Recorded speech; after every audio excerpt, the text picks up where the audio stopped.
আমি আসসালামু আলাইকুম। আমি জাকিরুল ইসলাম।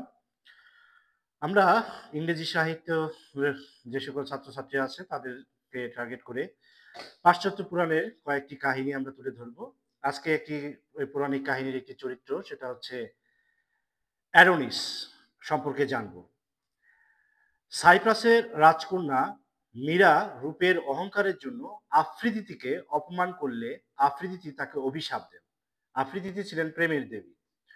অভিশপ্ত মীরা নিজের অজান্তে রাতের অন্ধকারে নিজ পিতার সঙ্গে মিলনের ফলে গর্ভবতী হন। পিতা ছিলেন সাইনিরাস। এই সাইনিরাস রাগে তাকে হত্যা করতে উদ্ধত হলে দেবতারা মীরাকে বৃক্ষে পরিণত করে দেয়, মানে গাছে পরিণত করে দেয়, এবং সেই বৃক্ষ থেকেই অ্যাডোনিসের জন্ম হয়। অ্যাডোনিস অত্যন্ত রূপবান ও সুপুরুষ ছিলেন। অ্যাডোনিসের রূপে ও পৌরুষে আকৃষ্ট হয়ে দেবী আফ্রিদিতি, মানে প্রেমের দেবী, তার প্রতি কামাসক্ত হন। ফলে আফ্রিদিতি স্বর্গলোক ত্যাগ করেন, বনে বনে ঘুরে বেড়ান। এ খবরে রণদেবতা অ্যারেস অনেক ক্রুদ্ধ হন। মানে অ্যারেস যুদ্ধ দেবতা ছিলেন, এই যুদ্ধ দেবতা অনেক রাগান্বিত হন এবং বুনো শুকুরের বেশে অ্যাডোনিসকে আক্রমণ করে হত্যা করেন। কথিত আছেন অ্যাডোনিসের দেহ থেকে পতিত রক্ত থেকে গোলাপ ফুলের জন্ম হয়। অন্যদিকে অ্যাডোনিসের শোকে মুহ্যমান আফ্রিদিতির চোখ থেকে অশ্রু মাটিতে পড়লে সেখান থেকে অ্যানামাইন নামক এক বন্য ফুলের জন্ম হয়।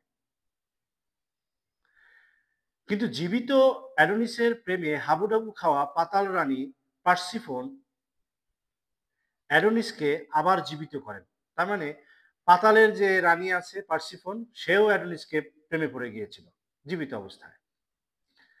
এখন সেই পাতালপুরের এর যে রানী পার্সিফোন, তার আবার ক্ষমতা আছে মৃত ব্যক্তিকে জীবিত করার। তাই সে অ্যাডোনিসকে জীবিত করে দিলেন এবং অমরত্ব দান করে তাকে আফ্রিদিতির কাছে প্রতি বছর ৬ মাসের জন্য ফিরিয়ে দেন। আফ্রিদিতির কাছে ৬ মাসে দিয়ে দেয় যে তুমি যেহেতু ভালোবাসো তাহলে তুমি ৬ মাস ওর সাথে থাকো এবং পরবর্তী বাকি যে ৬ মাস আছে বছরে, সেই ৬ মাস পার্সিফোনের কাছে নিয়ে রাখেন। মানব মানবীর মিলনের ফলে জন্মগ্রহণকারী অ্যাডোনিসকে অনেক অঞ্চলে দেবতা হিসেবে মানুষ পূজা করত। তাহলে এই যে ও কিন্তু মীরা এবং তার বাবার মিলনের ফলে হয়েছিল, দুইজনই মানুষ ছিল।